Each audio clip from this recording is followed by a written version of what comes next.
नमस्कार प्यारे बच्चों, कैसे हैं आप लोग। मैं संजीव कुमार सिंधु सभी बच्चों का एजुकेशन मंत्रा पे स्वागत करता हूं। तो चलिए बच्चे शुरू करते हैं आज के अपने टॉपिक को।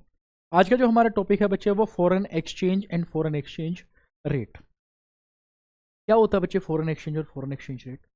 देखो, दूसरे देश की करेंसी को फॉरेन एक्सचेंज बोलते हैं और जिस रेट में हमारे देश की करेंसी और दूसरे देश की करेंसी अदली बदली जाएगी उस रेट को, उस रेशियो को फॉरेन एक्सचेंज रेट बोलते हैं, जिसको विदेशी विनिमय दर के नाम से हम जानते हैं। तो विदेशी विनिमय क्या है, क्यों इसकी आवश्यकता है, ये दर क्या होती है, कैसे डिसाइड होती है, आज की क्लास के अंदर ये सारी की सारी चीजें हम पढ़ेंगे। अब देखो, ग्लोबल मार्केट होने की वजह से, ओपन मार्केट होने की वजह से हर देश दूसरे देश के साथ ट्रेड कर रहा है और जो चीजें हम अपने देश में एक्सेस बना पा रहे हैं उन्हीं चीजों को दूसरे देश में बेच देते हैं जिनको जरूरत है, और जो चीजें दूसरा देश बना रहा है अगर हमें जरूरत हो वो वहां से हम खरीद लेते हैं। अब इसी खरीदने बेचने के लिए हमें दूसरे देश की करेंसी भी चाहिए, क्योंकि हमारे देश में दूसरे देश की करेंसी नहीं चलती और उनके देश में हमारे देश की करेंसी नहीं चलती। तो हमें कोई भी चीज अगर दूसरे देश से खरीदनी है तो उनके देश की करेंसी अपने पास रखनी पड़ेगी, जिसको हम विदेशी मुद्रा बोलते हैं। और हमारे पास विदेशी मुद्रा का भंडार होता है, अलग अलग करेंसी को हम अपने पास बचा के रखते हैं ताकि जब हमें उस देश के साथ सामान खरीदना पड़े तो उस करेंसी का प्रयोग किया जा सके। तो आज की क्लास में हम ये पढ़ेंगे कि फॉरेक्स क्या होता है, यानी फॉरेन एक्सचेंज क्या होता है, फॉरेन एक्सचेंज रेट क्या होती है। अब ये जो फॉरेन एक्सचेंज रेट डिसाइड कैसे होती है, कौन कौन से सिस्टम है जो इसको डिसाइड करते हैं, ठीक है। तो ये सारी की सारी चीज आज की क्लास में हम पढ़ें। तो चलो बच्चे शुरू करते हैं आज के अपने टॉपिक को। तो देखो जरा, आज का जो हमारा टॉपिक है वो है फॉरेन एक्सचेंज।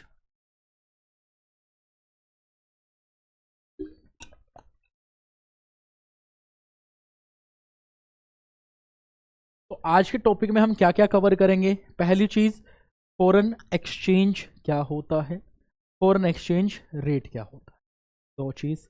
तीसरी चीज, फॉरेन एक्सचेंज मार्केट क्या होती है और type of foreign exchange market, spot market और फॉरवर्ड मार्केट। इसके अलावा type of foreign exchange market जो कि फिक्स्ड, फ्लेक्सिबल और मैनेज फ्लोटिंग होती है। तो आज का टॉपिक हमारा बस इतना ही रहेगा, इसके बाद आज क्लास ओवर हो जाएगी, ठीक है। तो शुरू करते हैं आज अपने टॉपिक को। सबसे पहले चीज है कि फॉरेन एक्सचेंज क्या है। दूसरे देश की करेंसी को, फॉरेन करेंसी को ही फॉरेन एक्सचेंज बोलते हैं। जैसे हमारे देश के अंदर, इंडिया के अंदर जो करेंसी चलती है उसे बोलते हैं हम लोग रुपया, ठीक है। पाकिस्तान में भी रुपया चलता है लेकिन हमारा नहीं, उनका रुपया चलता है। हमारी देश की करेंसी का नाम है रुपया, समझ में आई बात, ठीक है। बांग्लादेश में टका चलता है, यूएसए के अंदर डॉलर चलता है, ठीक है। जापान के अंदर, ठीक है, जापान के अंदर क्या चलता है बच्चे? युआन चलता है, येन चलता है। और चाइना के अंदर युआन चलता है।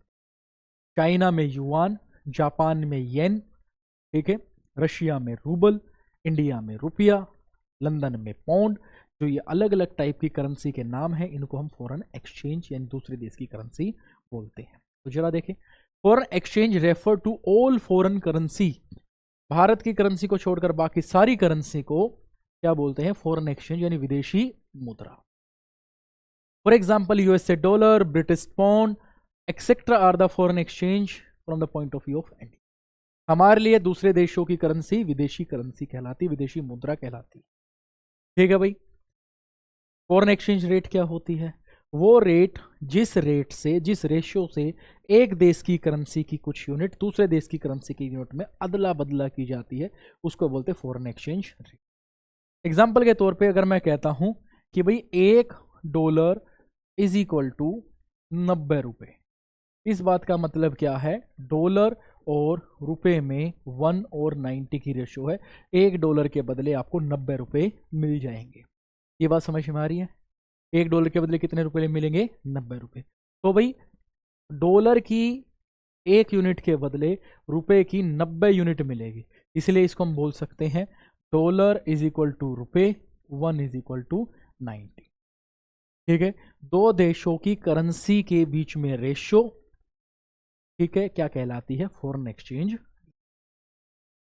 The rate at which currency of one unit, one country can be exchanged for the currency of other country is called the rate of foreign exchange.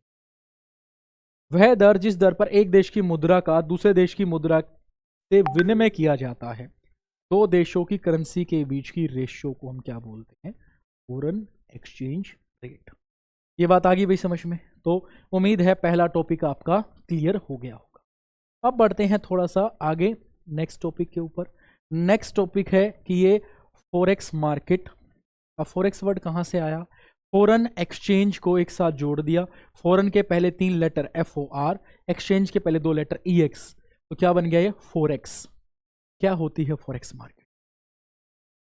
Foreign exchange market या forex market वो market होती है जहां अलग अलग देशों की currency को खरीदा और बेचा जाता है। अब मेरी बात ध्यान से सुनना। मार्केट एक ऐसा प्लेस होता है जहां पर 2 टाइप के लोग होते हैं, एक खरीदार और एक बेचने वाला, यानी खरीदने वाला और दूसरा बेचने वाला, एक बायर और एक सेलर। तो ऐसे प्लेस को हम बोलते हैं मार्केट। इंग्लिश में इसको मार्केट बोलते हैं, हिंदी में इसको बाजार बोलते हैं और लोकल भाषा में इसको मंडी बोलते हैं। जहां फल बिक रहा है उसे फल मंडी, जहां कपड़ा बिक रहा है कपड़ा मंडी, सब्जी बिक रही है तो सब्जी मंडी, फल बिक रहे हैं तो फल मंडी, काट बिक रहा है तो काट मंडी, लोहा बिक रहा है तो लोहा मंडी। ये बात आ रही समझ में? इसी तरीके से अगर अलग अलग देशों की करेंसी बिक रही है तो करेंसी मंडी भी आप इसको बोल सकते हैं। ये बात आई समझ में? तो इसी को इंग्लिश में हम क्या बोलते हैं? Foreign exchange. एक ऐसी मार्केट जहां पर अलग अलग देशों की करेंसी को खरीदा और बेचा जाता है, उस मार्केट को फॉरेन एक्सचेंज मार्केट के नाम से हम जानते हैं। तो उम्मीद है ये चीज समझ में आएगी फॉरेक्स मार्केट क्या है। ठीक है। अब ये जो फॉरेक्स मार्केट होती है बच्चे 2 टाइप की होती हैं। पहला स्पॉट मार्केट, दूसरा फॉरवर्ड मार्केट। स्पॉट मार्केट को हम करंट मार्केट के नाम से भी जानते हैं। कौन सी मार्केट? Current market. और फॉरवर्ड मार्केट को हम फ्यूचर मार्केट के नाम से भी फ्यूचर मार्केट। ठीक है। अब दोनों मार्केट में बेसिकली फर्क क्या होता है वो देखते हैं जरा। देखो भाई, सबसे पहले बात करते हैं स्पॉट मार्केट को, जिसको हम चालू बाजार या हाजिर बाजार बोलते हैं। बच्चे यहां पर 3 चीजों को हम देखते हैं। सबसे पहले ट्रांजैक्शन, दूसरा पेमेंट, तीसरा फाइनल सेटलमेंट।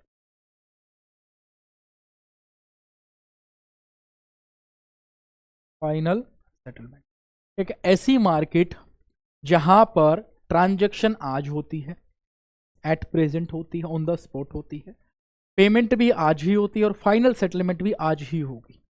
ठीक है, एट प्रेजेंट होगी। एक ऐसी मार्केट जहां पर ये तीनों चीजें at present on the spot होती हैं, उसे बोलते हैं हम लोग स्पॉट मार्केट। आज ही ट्रांजैक्शन, आज ही पेमेंट, आज ही फाइनल सेटलमेंट। तो ऐसी मार्केट को हम लोग स्पॉट मार्केट के नाम से जानते हैं। यहां डेली ट्रांजैक्शन आती हैं, इसलिए ये मार्केट डील करती है डेली ट्रांजैक्शन, इसलिए यहां जो ट्रांजैक्शन होती है वो डेली नेचर की हो। दूसरी, यहां डील की जाती है सिर्फ और सिर्फ स्पॉट ट्रांजैक्शन को। और स्पॉट ट्रांजैक्शन वो ट्रांजैक्शन होती है जो ट्रांजैक्शन आज ही की जाए, पेमेंट भी आज हो और फाइनल सेटलमेंट भी आज ही हो, सारी चीजें ऑन द स्पॉट हो। ठीक है। जो एक्सचेंज रेट स्पॉट मार्केट में होती है, उस एक्सचेंज रेट को स्पॉट एक्सचेंज रेट के नाम से हम जानते हैं। ये बात आ गई भी समझ में? ऐसी मार्केट क्या कहलाएगी? Spot exchange market. दूसरी जो हमारे पास मार्केट है उसको बोलते हैं फॉरवर्ड मार्केट। अब फॉरवर्ड मार्केट के अंदर फिर से यही 3 चीजें, 1 2 3। सबसे पहला ट्रांजैक्शन, पेमेंट और फाइनल सेटलमेंट।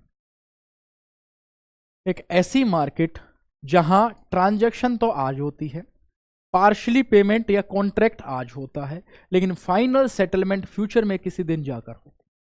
तो ऐसी ट्रांजैक्शन को हम लोग फॉरवर्ड ट्रांजैक्शन के नाम से हम जानते हैं। और जिस मार्केट में ये परफॉर्म की जाती है उस मार्केट को फॉरवर्ड मार्केट या फ्यूचर मार्केट के नाम से हम जानते हैं। दोबारा सुनो, ऐसी ट्रांजैक्शन, ठीक है, ऐसी मार्केट जहां पर ट्रांजैक्शन आज होती है, ठीक है, पार्शली पेमेंट या कॉन्ट्रैक्ट आज होता है और फाइनल सेटलमेंट और डिलीवरेंस फ्यूचर की किसी डेट को होती है। तो ऐसी मार्केट को हम फॉरवर्ड मार्केट या फ्यूचर मार्केट के नाम से जानते हैं। और इस मार्केट में जो रेट होती है उसे हम फॉरवर्ड एक्सचेंज रेट के नाम से जानेंगे। तो देखो, the market in which foreign exchange is bought and sold on a specific future date, यानी जो भी फाइनल सेटलमेंट होगी, ठीक है, यानी फॉरेन करेंसी को खरीदने और बेचने की, वो फ्यूचर में किसी डेट को होगी। तो ट्रांजैक्शन और पार्शियली पेमेंट इसको आज परफॉर्म कर लिया जाता है, लेकिन फाइनल सेटलमेंट, इसका मतलब ये जो चीजें खरीदी और बेची जाने वाली है फ्यूचर की किसी स्पेसिफिक डेट को होने वाली है, इसीलिए इस मार्केट को हम फ्यूचर मार्केट के नाम से भी जानते हैं। समझ में आ गई बात? बहुत ऐसे ही समझते रहोगे तो काम बड़ा आसान हो जाए। ठीक है, अब इस मार्केट के बेसिकली ये 3 काम होते हैं। पहला ट्रांसफर फंक्शन, दूसरा क्रेडिट फंक्शन, तीसरा हेजिंग फंक्शन। ये मार्केट ट्रांसफर फंक्शन का काम करती है। ये कंज्यूमर को, कस्टमर्स को या दूसरे देश से जो सामान खरीदना बेचना चाहते हैं उन लोगों को परचेजिंग पावर ट्रांसफर करती है। क्या ट्रांसफर करती है? परचेजिंग पावर, जिसको क्रय शक्ति बोलते हैं। क्या बोलते हैं? क्रय शक्ति। ठीक है, एक ऐसी मार्केट जो आपको परचेजिंग पावर प्रोवाइड करे, उस मार्केट का ये काम क्या कहलाता है? Transaction function, sorry transfer function. क्या बोलते हैं इसे? ट्रांसफर फंक्शन, क्योंकि ये मार्केट आपको परचेजिंग पावर ट्रांसफर करती है। दूसरी चीज है क्रेडिट फंक्शन। क्रेडिट का मतलब होता है उधार देना, लोन देना। इस मार्केट में जाकर आप कोई प्रॉपर्टी गिरवी रखकर या पैसे गिरवी रखकर आप क्या ले सकते हो? लोन ले सकते हो फॉरेन करेंसी में। ठीक है, तो इसलिए ये मार्केट आपको क्रेडिट फंक्शन प्रोवाइड कराती है, लोन या बोरोइंग जैसी सुविधा भी उपलब्ध करवाती है। तीसरा होता है बच्चे हेजिंग फंक्शन। हेजिंग फंक्शन को बोलते हैं जोखिम से बचाव कार्य। ऐसी मार्केट के अंदर आप एक कॉन्ट्रैक्ट करते हो, ठीक है, जिसके अंदर आज ट्रांजैक्शन करते हो, ठीक है, पार्शियली पेमेंट या कॉन्ट्रैक्ट आज करते हो, और फाइनल सेटलमेंट यानी purchase and sold off the foreign currency future में किसी पर्टिकुलर डेट को होती है। इस काम को हम हेजिंग फंक्शन के नाम से जानते हैं, यानी जोखिम से बचाव कार्य को जानते हैं। और यह काम होता है हमारी फॉरवर्ड मार्केट में। कौन सी मार्केट में बच्चे? फॉरवर्ड मार्केट में, जिसको हम फ्यूचर मार्केट के नाम से जानते हैं। बात आ गई समझ में? बहुत बढ़िया भाई। तो इस मार्केट के कितने काम हो गए? 3। पहला ट्रांसफर फंक्शन, दूसरा क्रेडिट फंक्शन, तीसरा हेजिंग फंक्शन, जोखिम से बचाव कार्य, हस्तांतरण वाला कार्य, और तीसरा आपके पास क्रेडिट फंक्शन यानी लोन या बोरिंग उपलब्ध करवाने का। अब बात करते हैं ये जो फॉरेन एक्सचेंज रेट होती है कितने टाइप की। फॉरेन एक्सचेंज रेट के जो सिस्टम है, जैसे मैंने बोला कि एक देश की करेंसी और दूसरे देश की करेंसी के बीच में क्या रेशो है। जैसे डॉलर और रुपया क्या बराबर है? $1 1 रुपये के बराबर है? आप बोलोगे नहीं, $1 90 रुपये के बराबर है। इस बात का मतलब है डॉलर की 1 यूनिट के बदले रुपये की 90 यूनिट मिलेगी। यानी देखा जाए तो वो हमसे 90 गुना ज़्यादा स्ट्रॉन्ग हो गए हैं, 90 गुना ज़्यादा सामान यहाँ से खरीद सकते। ये बात आ रही समझ में? ठीक है, अब जो ये फॉरेन एक्सचेंज रेट डिसाइड की जाती है कि $1 = 90 रुपये, ये कैसे डिसाइड की जाती है? इनको डिसाइड कौन करता है? किस सिस्टम के तहत ये रेशो बन के आती है? तो हमारे पास टोटल 3 सिस्टम है। पहला फिक्स एक्सचेंज रेट सिस्टम, दूसरा फ्लेक्सिबल एक्सचेंज रेट सिस्टम, और तीसरा manage floating exchange rate system. Basically तीनों में फर्क क्या होता है, ध्यान से सुनना। एक ऐसा सिस्टम जिसको गवर्नमेंट डिसाइड करती है, ठीक है। ये देखो भाई, ये फिक्स एक्सचेंज रेट सिस्टम जो है वो ऐसा है। ये आपके पास एक्स एक्सिस, ये वाई एक्सिस, ये आपके पास 0, यहाँ आपके पास क्वांटिटी ऑफ फॉरेक्स है, और ये रेट ऑफ फॉरेक्स है। ये गवर्नमेंट ने एक रेट डिसाइड कर दिया कि $1 आज से 50 रुपये का होगा। ये जो डिसाइड करा वो किसने करा? गवर्नमेंट। इस तरीके के सिस्टम को बोलते हैं फिक्स एक्सचेंज रेट सिस्टम, ठीक। अब फ्लेक्सिबल एक्सचेंज रेट सिस्टम क्या होता है, जरा देखो भाई। ये आपके पास एक्स एक्सिस, ये वाई एक्सिस, ये 0, ये क्वांटिटी ऑफ फॉरेक्स, ये आपके पास रेट ऑफ फॉरेक्स। जहां डिमांड और सप्लाई, डिमांड ऑफ फॉरेक्स और सप्लाई ऑफ फॉरेक्स एक दूसरे को इंटरसेक्ट करेंगी, इस पॉइंट पे इक्विलिब्रियम बनेगा, और यहाँ $1 = 90 रुपये डिसाइड होगा, ठीक है। इस तरीके के सिस्टम को बोलते हैं हम लोग फ्लोटिंग एक्सचेंज रेट सिस्टम या फिर फ्लेक्सिबल एक्सचेंज रेट सिस्टम, जो परिवर्तन होता रहता है। ये 2 चीज़ों के ऊपर डिपेंड है, डिमांड और सप्लाई के ऊपर।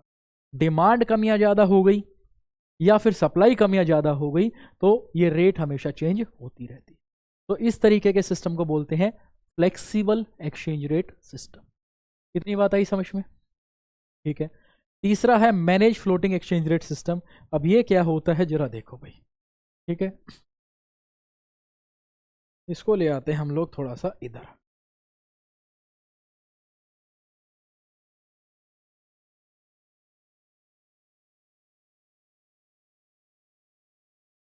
ये आ गया कुछ अपने पास इधर।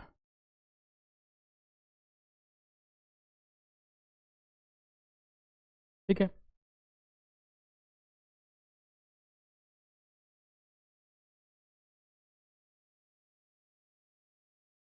अब एक ऐसा रेट सिस्टम, ठीक है, जो डिसाइड तो किसने करा है? डिसाइड तो किसने करा? मार्केट फोर्सेस ने। लेकिन उसके अंदर जो इंटरफेयर है वो करती है सरकार। गवर्नमेंट को लगता नहीं जी ये रेट बहुत ज़्यादा है, इसको नीचे डिसाइड करो। और गवर्नमेंट ने डिसाइड कर दिया $1 इज इक्वल टू 85 रुपये। ठीक है, लगता है ये बहुत कम है, इसको ऊपर डिसाइड करो।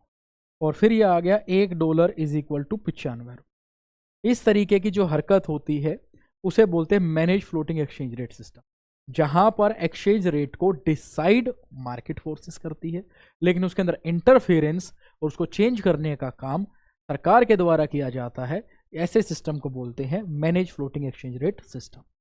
ठीक है, पहले फिक्स आया, उसके बाद फ्लेक्सिबल आया, और फ्लेक्सिबल को चेंज करके एक नया सिस्टम आ गया जिसको बोलते हैं manage floating system of exchange, जो कि फिक्स्ड और फ्लेक्सिबल का मिक्सचर है। और ये जो इंटरफेरेंस का जो काम है वो सरकार करती है, और सरकार ने ये काम आरबीआई को सौंप रखा है। तो ये काम अल्टीमेटली कौन करता है? हमारे देश का सबसे बड़ा बैंक, जिसको हम सेंट्रल बैंक ऑफ इंडिया भी बोलते हैं, यानी आरबीआई। ठीक है, तीनों चीज समझ में आई। अब शुरू करते हैं एक एक को पढ़ना। तो सबसे पहले शुरू करते हैं type of fix exchange rate, type of exchange rate. तो फॉरेन एक्सचेंज रेट अपने पास फिक्स्ड है, फ्लेक्सिबल है और मैनेज फ्लोटिंग है। फिक्स गवर्नमेंट करेगी, फ्लेक्सिबल मार्केट फोर्सेस यानी डिमांड और सप्लाई करती है, मैनेज फ्लोटिंग गवर्नमेंट और मार्केट फोर्सेस मिलकर इसे करती है। डिमांड सप्लाई डिटरमाइन करते हैं और गवर्नमेंट यानी आरबीआई इसके अंदर इंटरफेयर करके इसको थोड़ा सा कम या ज़्यादा कर सकती है। तो ऐसे सिस्टम को हम मैनेज फ्लोटिंग एक्सचेंज रेट के नाम से जानते हैं। अब ये जो फ्लेक्सिबल एक्सचेंज रेट है ना, इसको हम फ्लोटिंग एक्सचेंज रेट के नाम से भी जानते हैं। अगर फ्लोटिंग के आगे मैनेज शब्द आ जाए तो इसको हम तीसरा सिस्टम यानी manage floating exchange rate system. तो कितने सिस्टम हो गए? 3। पहला फिक्स एक्सचेंज रेट सिस्टम, दूसरा फ्लेक्सिबल एक्सचेंज रेट सिस्टम जिसको हम लोग फ्लोटिंग एक्सचेंज रेट सिस्टम के नाम से भी जानते हैं, और तीसरा हमारे पास आता है manage floating exchange rate of system. Government में गवर्नमेंट डिसाइड करेगी, फ्लेक्सिबल के अंदर मार्केट फोर्सेस डिसाइड करेगी, और मैनेज फ्लोटिंग के अंदर डिसाइडेड मार्केट फोर्सेस करती है, और इंटरफेयर सरकार करती है। आरबीआई इसको थोड़ा बहुत कम और ज़्यादा कर सकता है। उम्मीद है तीनों चीज़ें समझ में आई होंगी। चलो, अगर तीनों चीज़ें समझ में आ गई हैं तो अब चलते हैं आगे और पढ़ते हैं हम लोग अपना फिक्स्ड एक्सचेंज रेट सिस्टम। चलो भाई,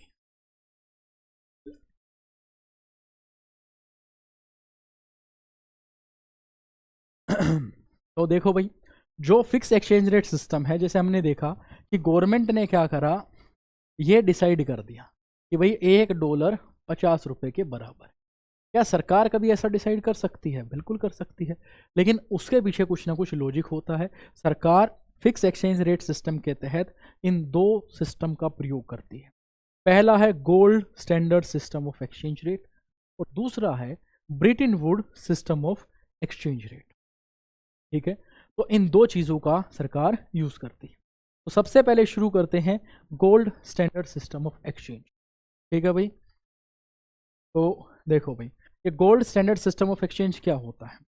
2 देश आपस में ट्रेडिंग करना चाहते हैं, इंटरनेशनल ट्रांजेक्शन करना चाहते हैं, तो सबसे पहले इनको ये पता होना चाहिए कि इनके देश की करेंसी किसके बराबर, यानी क्या एक यूनिट बराबर है, जैसे कि 2 1 के बराबर है, 3 1 के बराबर, 4 1 के बराबर, कैसे डिसाइड होगा? तो इन दोनों देशों को क्या बोला गया कि आप अपने देश की करेंसी को गोल्ड से कंपेयर करो। किससे कंपेयर करो? गोल्ड से। और गोल्ड से कंपेयर करने के बाद जो रेशो आएगी वो आप लोगों की एक्सचेंज रेशो बना दी जाएगी, और उसी से आप सामान खरीदे बेचें। ठीक है, तो इस तरीके का सिस्टम जहां पर दो देशों की करेंसी को गोल्ड से कंपेयर किया गया और वहां से रेशो निकाली गई, ऐसे सिस्टम को बोलते हैं gold standard system of exchange. ठीक है, तो फिक्स एक्सचेंज रेट सिस्टम क्या है? एक ऐसा सिस्टम जहां पर एक्सचेंज रेट को ऑफिशियली गवर्नमेंट फिक्स करती है। ठीक है, और ये दो टाइप के होते हैं, गोल्ड स्टैंडर्ड सिस्टम और Brayton would system of exchange. तो गोल्ड स्टैंडर्ड सिस्टम के बारे में डिस्कस करते हैं। तो देखो भाई, सबसे पहले मान लेते हैं ये हमारे पास है इंडिया, ठीक है, जिसकी करेंसी है डॉलर, और इधर मान लेते हैं ये अपने पास है जापान। ठीक है, और इनकी करेंसी है येन। कैसे याद रखोगे? पेन येन, पेन जापान में जैपन, PAN पीछे पेन लिखा है, तो पेन से येन याद रखेंगे। ठीक है, ये क्या करना चाहते हैं? आपस में ट्रेड करना चाहते हैं। तो ट्रेड करना चाहते हैं तो इन लोगों के पास एक चीज होनी चाहिए जो कि क्या है? गोल्ड। तो अपने अपने देश की करेंसी को वो गोल्ड से कंपेयर करेंगे। ठीक है भाई, तो यहां बोला गया कि भाई 1 ग्राम गोल्ड की वैल्यू जो है वो है 2 रुपए। ठीक है, और इधर 1 ग्राम गोल्ड की वैल्यू है 10 येन। ठीक है, एक ही ग्राम गोल्ड की वैल्यू 2 रुपए है और 1 ही ग्राम गोल्ड की वैल्यू कितनी है? 10 येन। तो मैं लिख सकता हूं 1 gram gold is equal to 2 रुपए इज इक्वल टू 10 येन। इसका मतलब रुपए की 2 यूनिट और येन की 10 यूनिट बराबर है। तो अगर मैं रुपए डिवाइड बाई येन करूं तो कितना आ जाएगा आपके पास? ठीक है, 10/2, इसका अंदर 5 1, 2 रुपए इज इक्वल टू 10 येन। ठीक है भाई,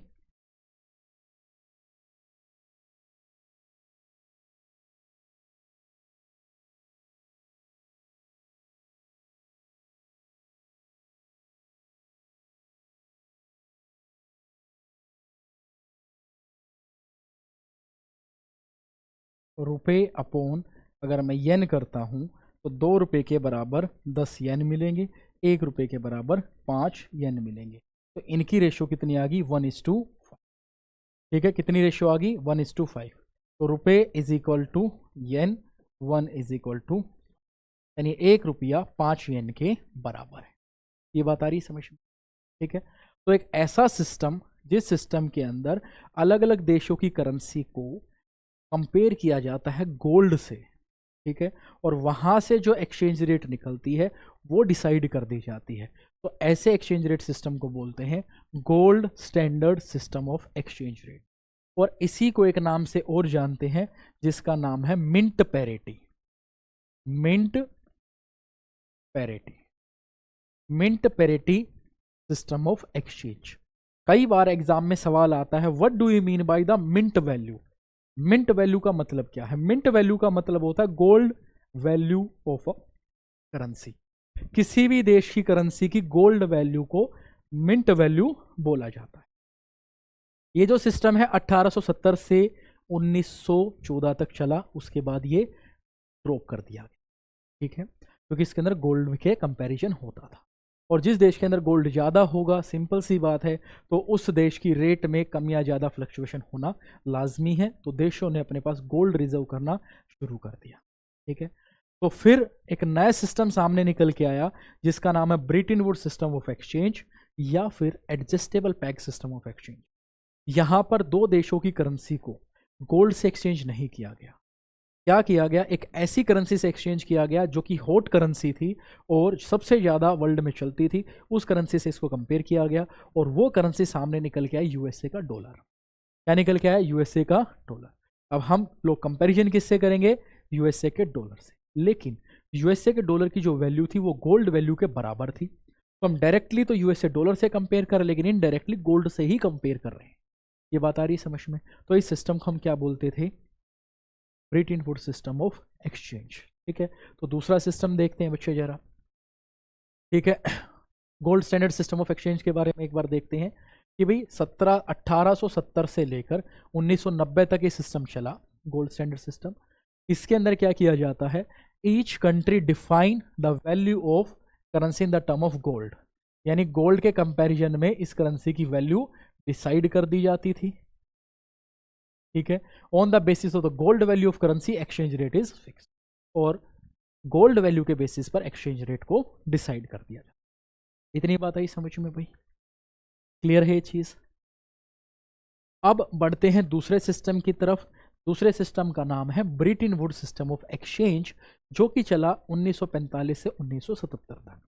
फिर से देखते हैं बच्चे, हमारे पास वही दो कंट्री है, एक इंडिया और दूसरी जापान, ठीक है भाई। जापान में चलता है येन, इंडिया में चलता है, दोनों क्या करना चाहते हैं, आपस में ट्रेड करना चाहते हैं।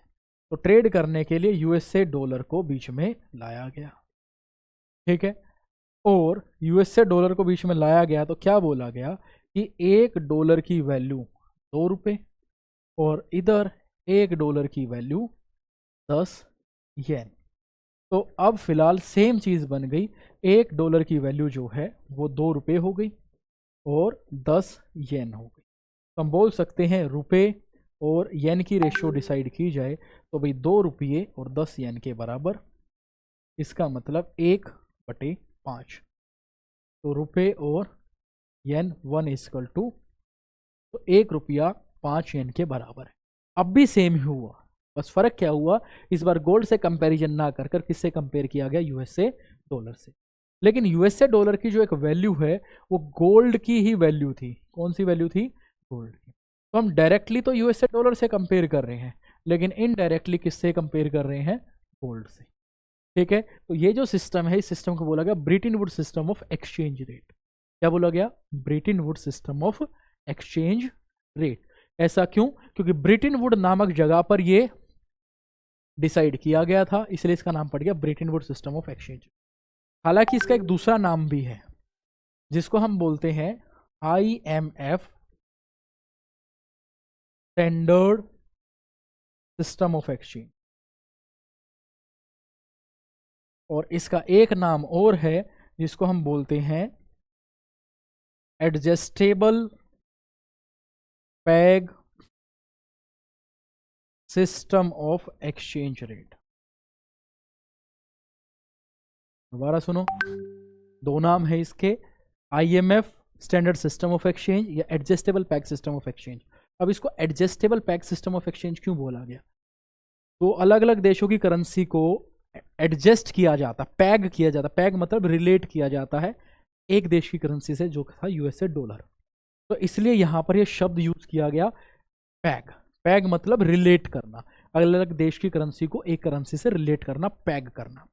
और एडजस्टेबल इसलिए बोला गया क्योंकि ये जो रेट डिसाइड होती है, इस रेट में आप थोड़ा सा कम या थोड़ा सा ज़्यादा कर सकते हो, लेकिन उसके लिए आपको IMF की परमिशन लेनी पड़ेगी। और IMF ने कुछ स्पेसिफिक टाइम और कुछ specific duration, rules and regulation दे रखे हैं। एक रेंज दे रखी है, एक टाइम दे रखा है। इस रेंज से कम या ज़्यादा नहीं कर सकते और इस टाइम के बाहर जाकर आप चेंज नहीं कर सकते, ठीक है। जैसे मान ला कि मार्च में आप चेंज कर सकते हो, और जैसे मान लेते हैं $1 = 5 है, इनको बोला ₹1 कम या ₹1 ज़्यादा नहीं, इससे ज़्यादा नहीं कर सकते, यानी ज़्यादा 6 कर सकते हो, कम से कम 4 कर सकते, ठीक है। तो एक स्पेसिफिक रेंज और एक स्पेसिफिक टाइम डिसाइड करता है IMF। उसके अंदर रहकर अगर आप इसे चेंज करते हो तो वो अलाउड है, अगर इसके बाहर जाके चेंज करते तो वो अलाउड नहीं है, ठीक है। और अगर आप ऐसे चेंज करते हो उसको बोलते हैं मैनेज फ्लोटिंग, और उसके बाहर जाके करते हो तो उसे बोलते हैं डर्टी फ्लोटिंग।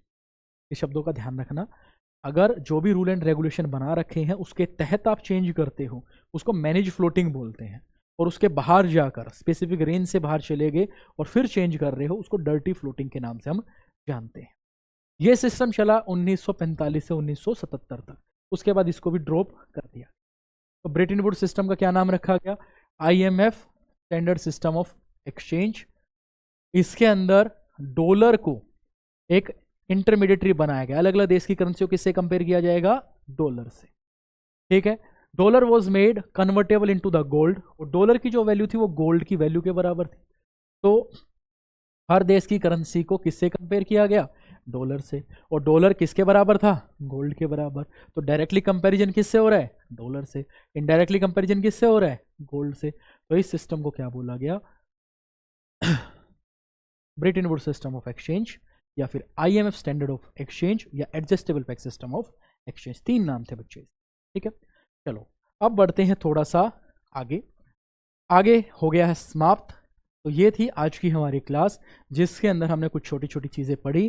पहला, फॉरेन एक्सचेंज क्या होता है। दूसरा, फॉरेन एक्सचेंज रेट क्या होता है। तीसरा, फॉरेन एक्सचेंज मार्केट क्या होती है।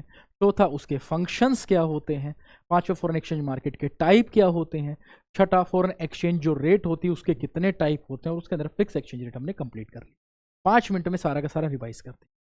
दूसरे देश की जितनी भी करेंसी होती है उसको फॉरेन एक्सचेंज बोलते हैं।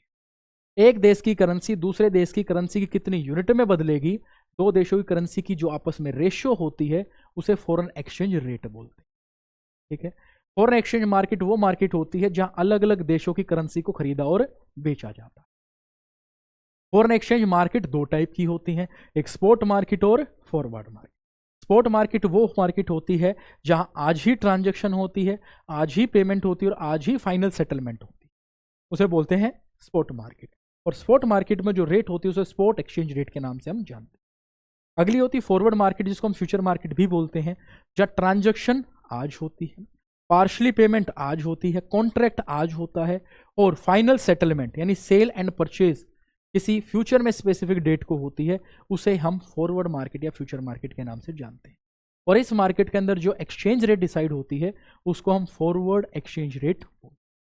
उसके बाद बात करते हैं हम इस मार्केट के फंक्शंस। इस मार्केट के 3 ही फंक्शन है, पहला ट्रांसफर फंक्शन, दूसरा क्रेडिट फंक्शन, तीसरा हेजिंग फंक्शन। ट्रांसफर फंक्शन का मतलब है ये परचेजिंग पावर ट्रांसफर करती है। दूसरा, क्रेडिट फंक्शन का मतलब है ये लोन या बोरोइंग प्रोवाइड करती है ताकि दूसरे देश की करेंसी के रूप में आप लोन ले सकते हो और उससे चीजें खरीद सकते हो। और तीसरी चीज हेजिंग फंक्शन, जोखिम से बचाव कार्य करती है। आप इसके अंदर फ्यूचर कॉन्ट्रैक्ट्स कर सकते हो, हेजिंग फंक्शन परफॉर्म कर सकते हो, ठीक है, जो कि फॉरवर्ड मार्केट के अंदर की जाती है। फिर हमने पढ़ा ये फॉरेन एक्सचेंज जो रेट होता है ये 3 टाइप का होता है, फिक्स्ड, फ्लेक्सिबल और manage floating. Fix exchange rate system का मतलब होता है कि एक ऐसा एक्सचेंज रेट सिस्टम जिसको गवर्नमेंट डिसाइड करती है। फ्लेक्सिबल में मार्केट फोर्सेस डिसाइड करती है, डिमांड और सप्लाई। और मैनेज के अंदर ये दोनों के दोनों डिसाइड करते हैं। डिसाइड करेगी मार्केट फोर्सेस और उसके अंदर इंटरफेयर करेगी सरकार, और सरकार ने काम दे रखा है RBI को। फिर हमने पढ़ा फिक्स एक्सचेंज रेट जो सिस्टम होता है उसको 2 सिस्टम के तहत बनाया गया। पहला, gold standard system of exchange, जिसको मिंट पैरिटी वैल्यू भी बोलते हैं या mint parity exchange of rate बोलते हैं, जहां पर 2 देशों की करेंसी गोल्ड वैल्यू में अपनी वैल्यू को कंपेयर करती है और वहां से रेट डिसाइड होता है एक्सचेंज का। दूसरा था Bretton Woods system of exchange, जिसको adjustable peg system of exchange या IMF standard system of exchange के नाम से जानते थे। यहाँ 2 देश की करेंसी, ठीक है, USA डॉलर से अपने देश की करेंसी को कंपेयर करती है। USA डॉलर की वो वैल्यू होती है जो कि गोल्ड वैल्यू के बराबर होती है, और डायरेक्टली कंपेयर तो USA डॉलर से हो रहा है और इनडायरेक्टली कंपेयर गोल्ड से हो रहा है। इस तरीके के सिस्टम को क्या बोला गया? IMF स्टैंडर्ड ऑफ सिस्टम या adjustable peg system of exchange और Bretton Woods system of exchange. Bretton Woods system of exchange इसका नाम इसलिए पड़ा क्योंकि ब्रेटन वुड नामक जगह पर ये सारे के सारी सिस्टम को लाया गया। तो ये थी आज की क्लास। आज की क्लास में इतना ही रखते हैं। अगली क्लास में हम पढ़ेंगे ये फ्लेक्सिबल एक्सचेंज रेट क्या होता है, मैनेज फ्लोटिंग एक्सचेंज रेट क्या होता है, और आपके एग्जाम में फ्लेक्सिबल एक्सचेंज रेट सिस्टम से आएगा क्वेश्चन इस डिमांड, फॉरेन एक्सचेंज के डिमांड के सोर्स क्या है, सप्लाई के सोर्स क्या है, और जहां दोनों एक दूसरे से इंटरसेक्ट करते वो इक्विलिब्रियम होता है। डिमांड बढ़ने या घटने पर क्या होता है, सप्लाई बढ़ने और घटने पर क्या होता है। बेसिकली 2 चीजें डिस्कस की जाएंगी, एक एप्रिशिएशन, एक डेप्रिशिएशन, एक डीवैल्यूएशन और एक रिवैल्यूएशन। तो अगली क्लास काफी इंपॉर्टेंट होने वाली है, तो वो देखना ना भूलें। तो आज की सेवा यही समाप्त करते हैं, मिलते हैं अगली क्लास के अंदर। धन्यवाद।